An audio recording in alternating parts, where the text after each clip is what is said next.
Hi Rakan RIMBA, welcome back as we talk about habitat and ecosystems. When we talk about habitat and ecosystems, we need to keep in mind that habitat and ecosystems are two different components of ecology. So, what is a habitat? The area an animal lives in is called a habitat. An animal's habitat is a place where it can get all the things it needs to stay alive. An animal needs things like enough food to eat, clean drinking water, air to breathe, and space to move around and shelter. A mother animal needs a safe place to lay her eggs and raise her babies. Habitats can be very different for very different animals depending on their requirements. A habitat loses its effectiveness when an animal or a plant cannot find food, is unable to adapt to environmental changes, and is unable to survive against competition.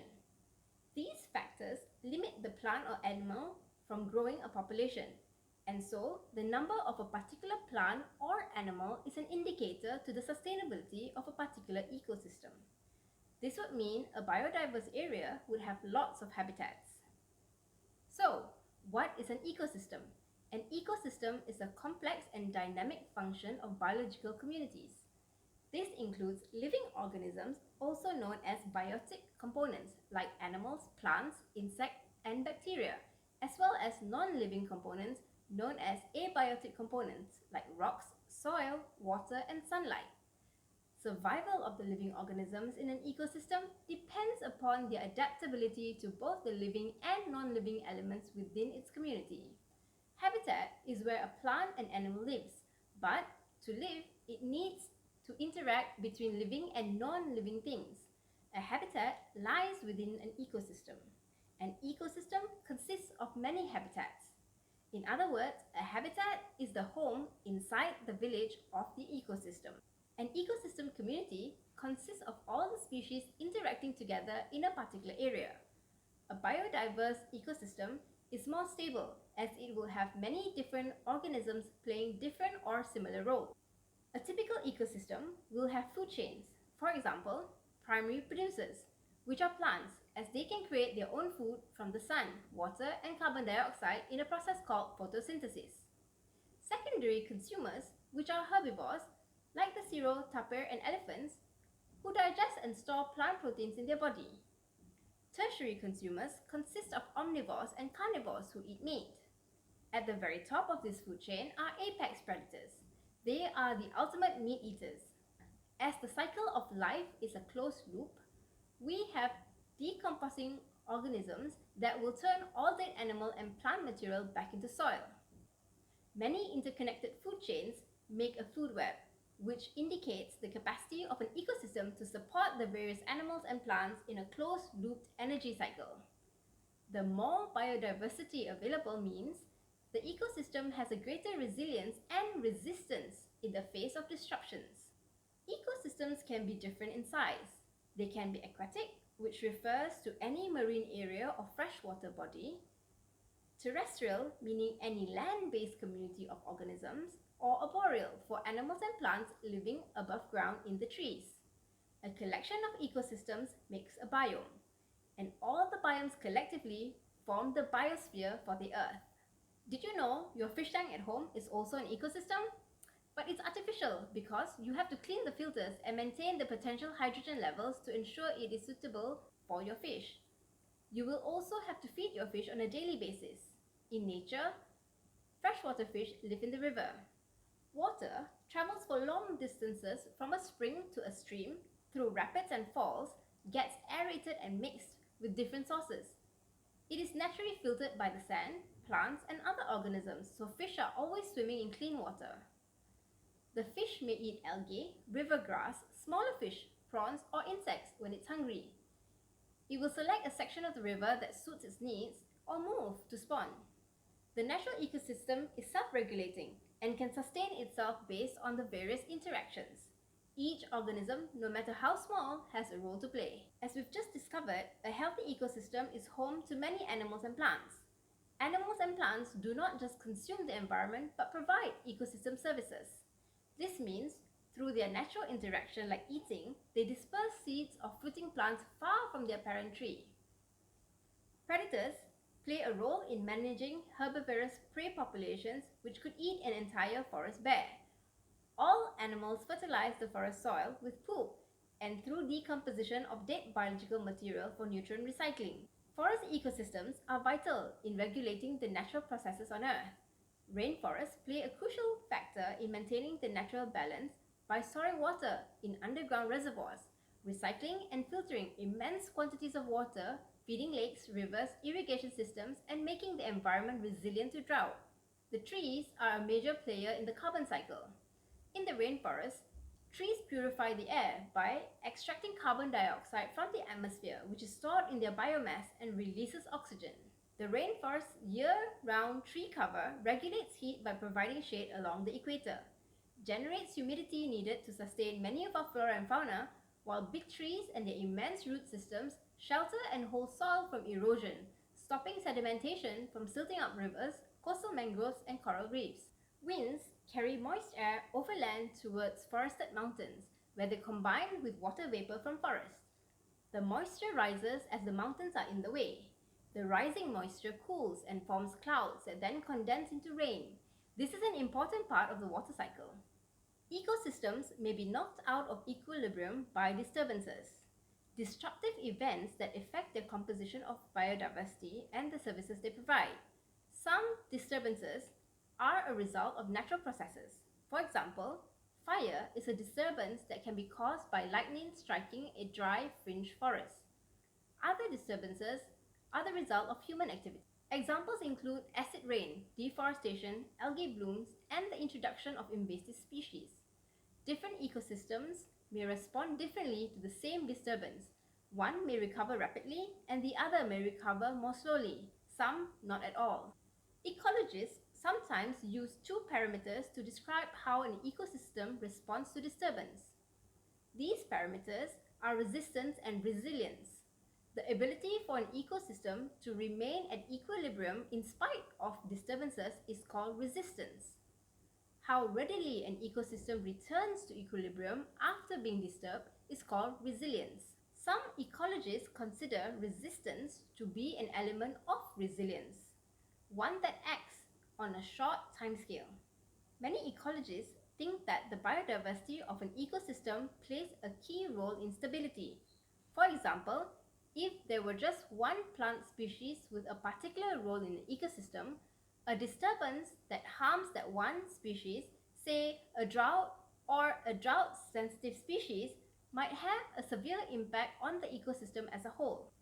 In contrast, if there were several plant species with similar functional roles, there would be a better chance of one of them being drought tolerant and helping the ecosystem as a whole survive the drought period. Ecosystem resistance and resilience are important when we consider the effectiveness of disturbances caused by human activity. If a disturbance is severe enough, it may change an ecosystem beyond the point of recovery, push the ecosystem into a zone where it is no longer resilient. A disturbance of this sort could lead to permanent alteration or loss of an ecosystem. We hope you've enjoyed learning about habitats and ecosystems. Next time you visit a river or waterfall, do spend some time looking at all the living and non-living things and how they interact. Do follow up on our RIMBA The Card Game channel on YouTube to learn more about our biodiversity. So now, let's continue with our last diorama tutorial, where I will show you how to draw your forest background and finally combine all the drawings we've made over the past 3 days and turn it into a standing 3D moving diorama. Let's get started.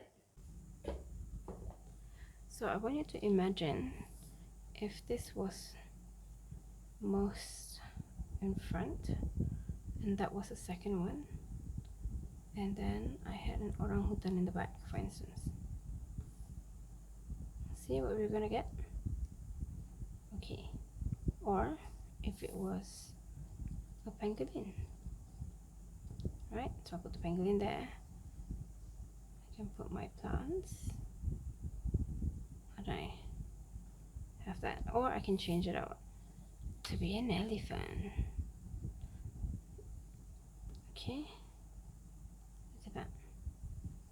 So I can always move it back and forth, yeah? So now that we have our animals and our plants, we need one last background to hold it all together. Okay, So this is the original size that we had cut out from the big art block. So let's look at that. If we did that and we did that, oh, we have a gap. So we do have empty space in the center. So what I'm going to do is I'm just going to quickly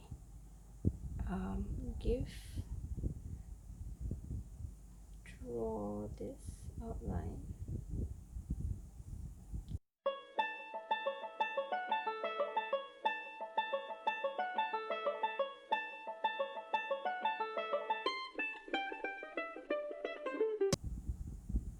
Okay, so I know that my animals can be here or here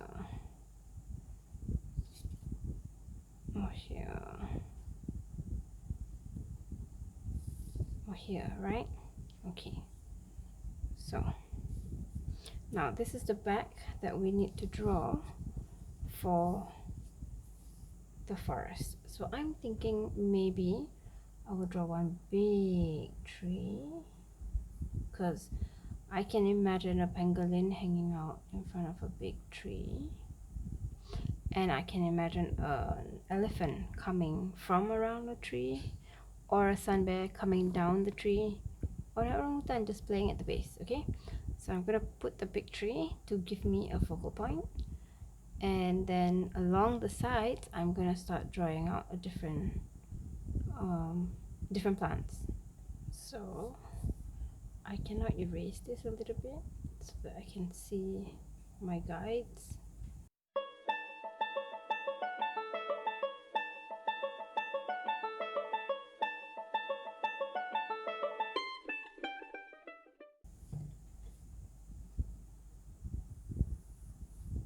That's gonna be my ground. So imagine if the penguin's sitting there. Oh, the elephant. You can still see the tree. Or the orangutan. Or the sun bear. Yeah? Okay. So now, I think for the background, we should just do tree trunks of different sizes.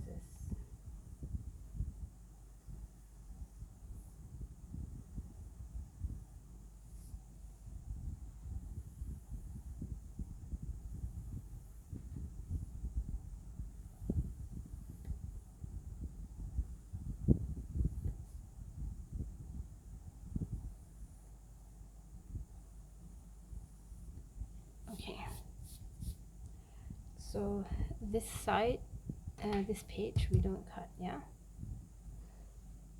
So let's just stack it up. Let me use the orangutan. So imagine if my orangutan's there. And this is my plant. And this is my plant. So I would need to move my orangutan further down a little bit. Yeah. Put my plant there.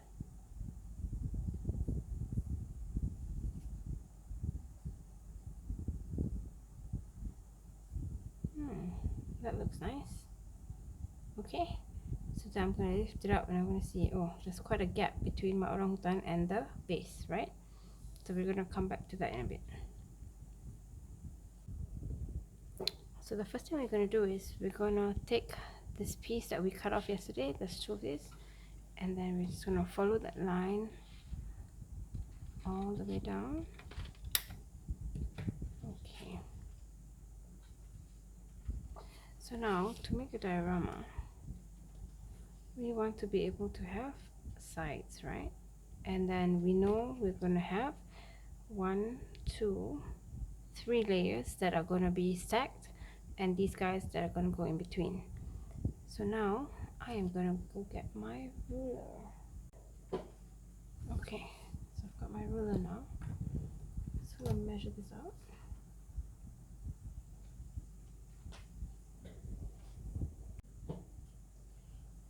So that's 1. I want to put the mark there. At 3 and 5. So it's the background. This is going to be this layer, and this is going to be this layer. So my animal is going to come in between this and this, yeah? So I'm going to mark it all the way.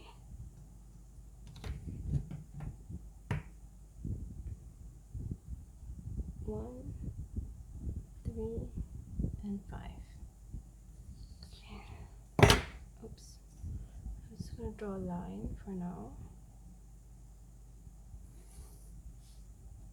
Oh, that didn't stick. Do again. Okay, this line.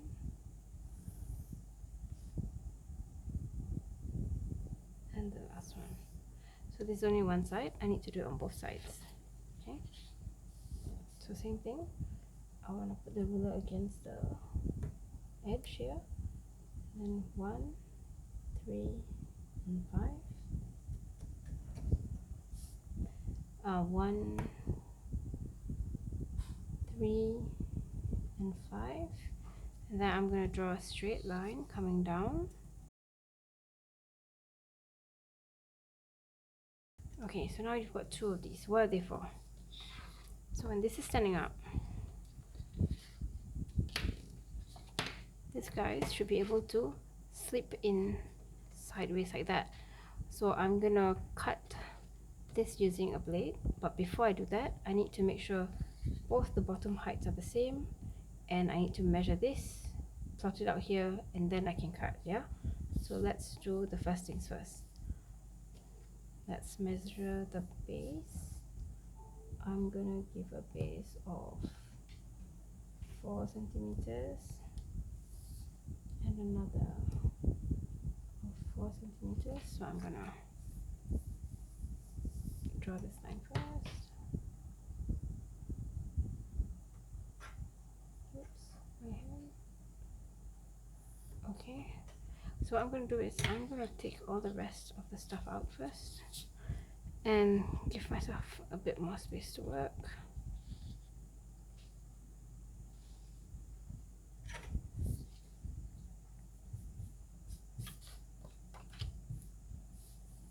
So it's 4 centimeters here.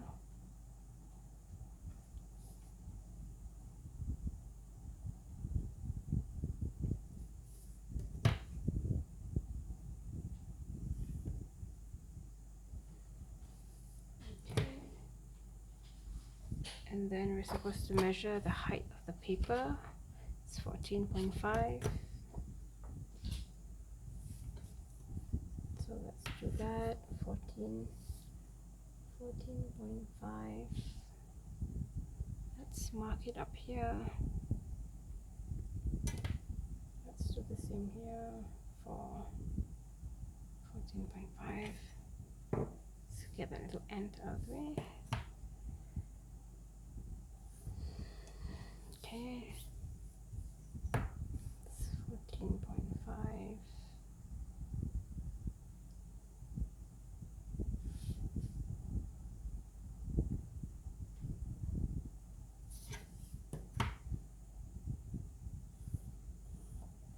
Okay, so now I am going to put my cutting board back in.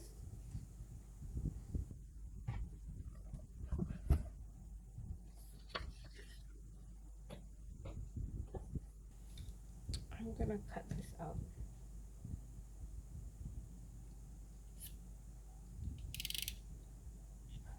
From the line to the line, yeah? Pressing my ruler down.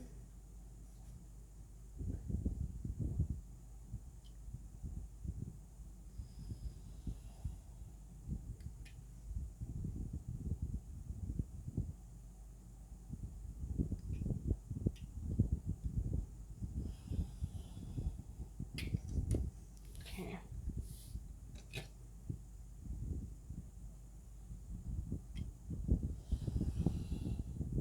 Oops, that went the wrong way.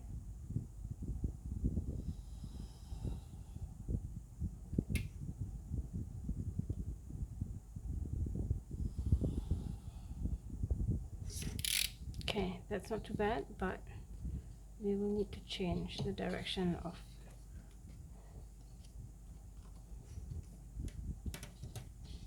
okay, so this one, I'm going to fold it out against the ruler. I'm going to do the same here on the opposite side. So I'm going to find where the line is and I'm going to push it down. Okay. So the thinnest one go in first.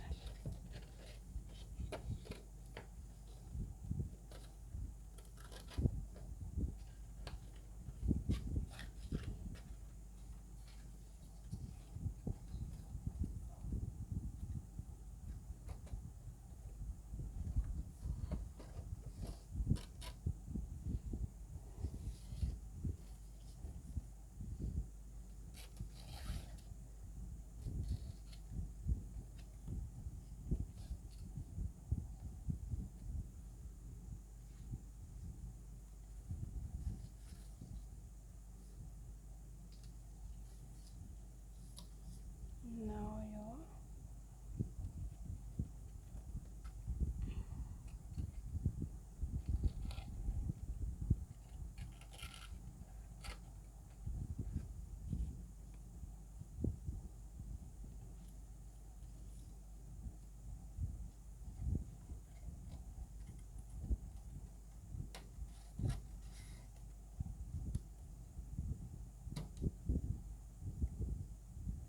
okay. So how does your animals come in, right? What we can do is we can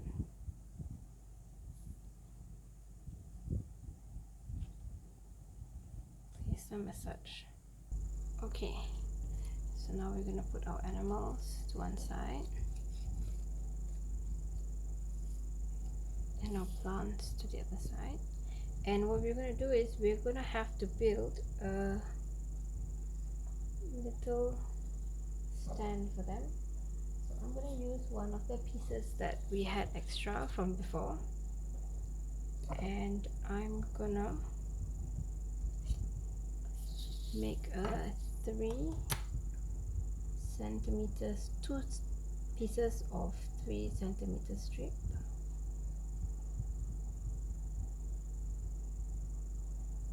Okay.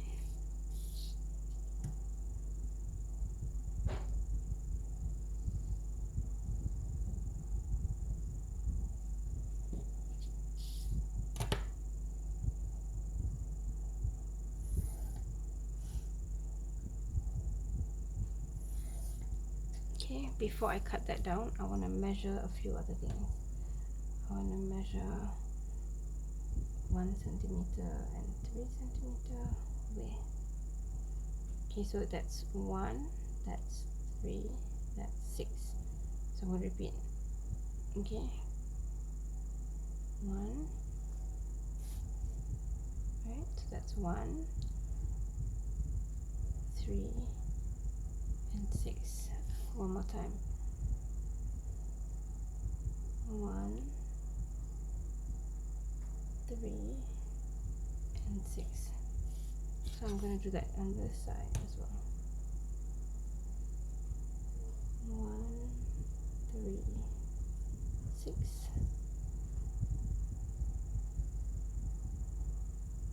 1, 3, 6.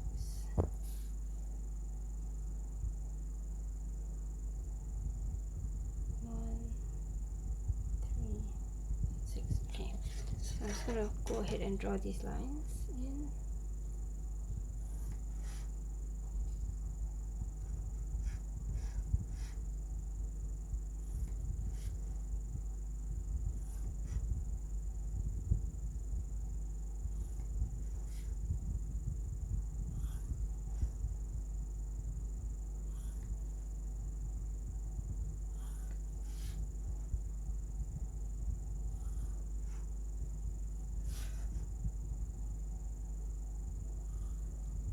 Okay, I'm gonna cut it down.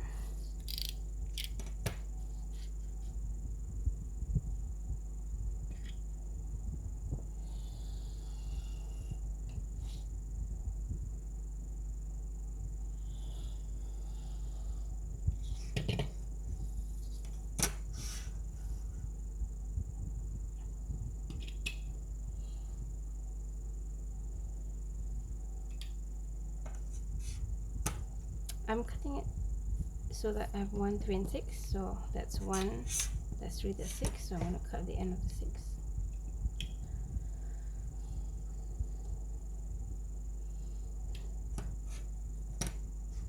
And then the last pair.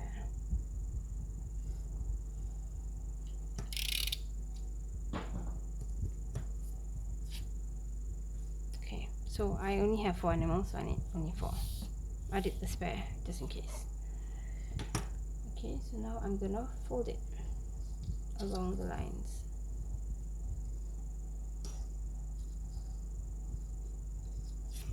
So we get this shape, okay?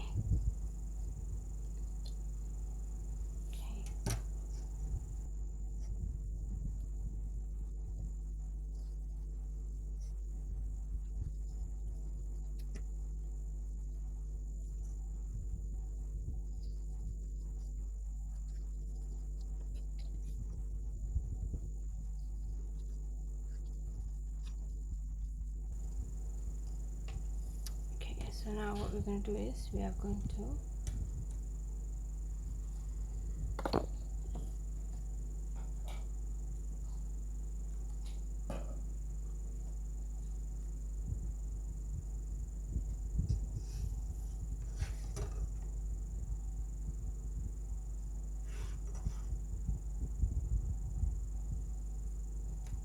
I'm measuring 2 centimeters. I'm making a gauge basically. So that's 2 centimeters. Okay, so now what's going to happen is I want my animal to sit on my 2 centimeter line. I'm going to take my glue stick and I'm going to take my spare paper. Hang on. Move my animal there. I want to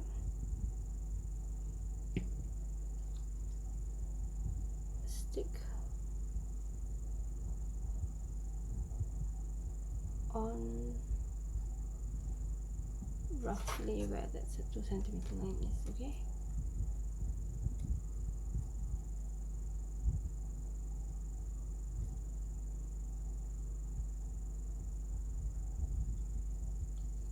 Okay.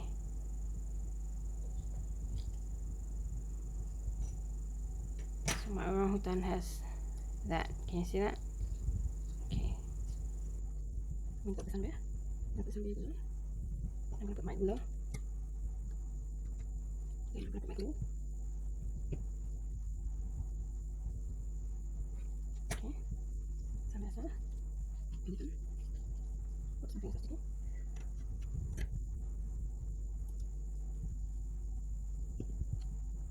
Okay, we're going to have to cut it out along the LC slates when we're done. And the last one is the penguin. Okay, so see the elephant. We can go ahead and cut this out.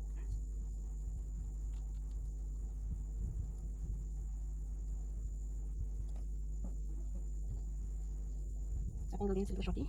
So what you want to do is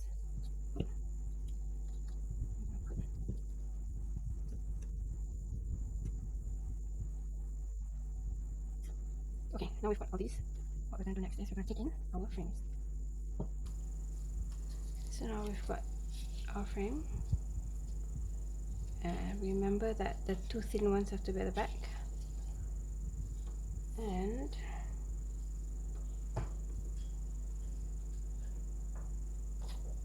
we can start putting in the first. Oh no, before we do the scenery, remember just now we did a gauge of 2 centimeters.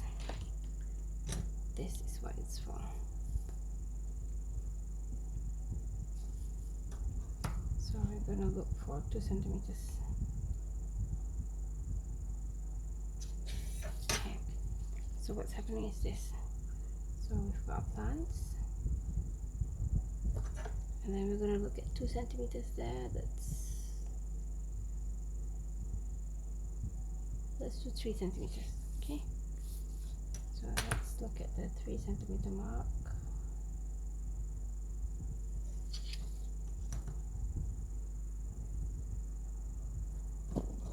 We're going to draw a straight line. And then from here we're going to reduce it by 4 centimeters on each side.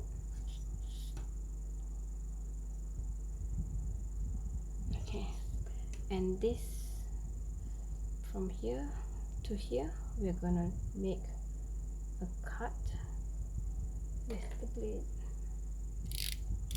Careful to make it one single cut and one straight single cut, yeah.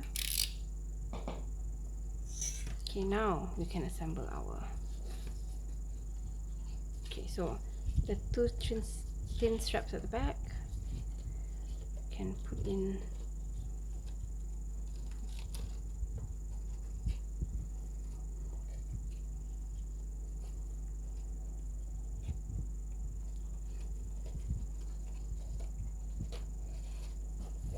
So once you've put it in, then you adjust. Okay, yeah, it doesn't have to be very much overhang, so you can keep adjusting the pieces until you get the right amount of overlap. Okay, now comes the fun part. I'm going to start with my orangutan. So I'm going to flatten my orangutan out and I'm going to put it in between. Okay, so now I'm going to turn it around to face me.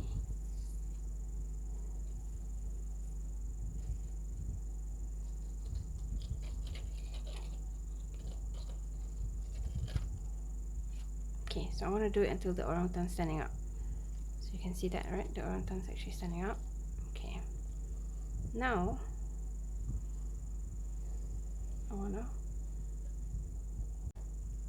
now with tape, I'm going to take a bit of tape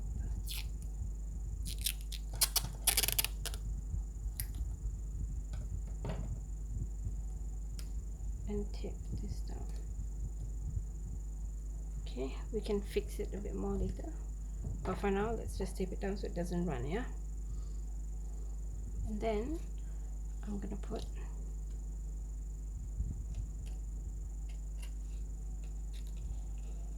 my plant.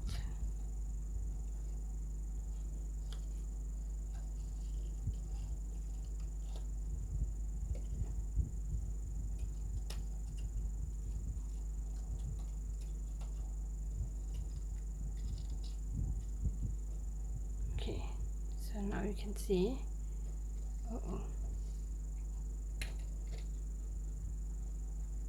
Okay, we'll show you another shot in a bit. Alright, so this is how all the pieces that we've drawn and cut out will look like if you want to put them in arrangement. And remember, we made this little piece at the back. Okay, so this is what it actually does. So you can put your hand on the back and you can move your animal from side to side. Okay, and if you want to change it, you just carefully pull it out and you can replace it with another animal.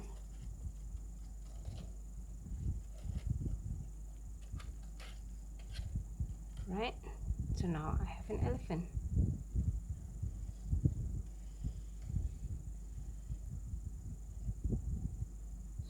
Okay, so color it out and have fun.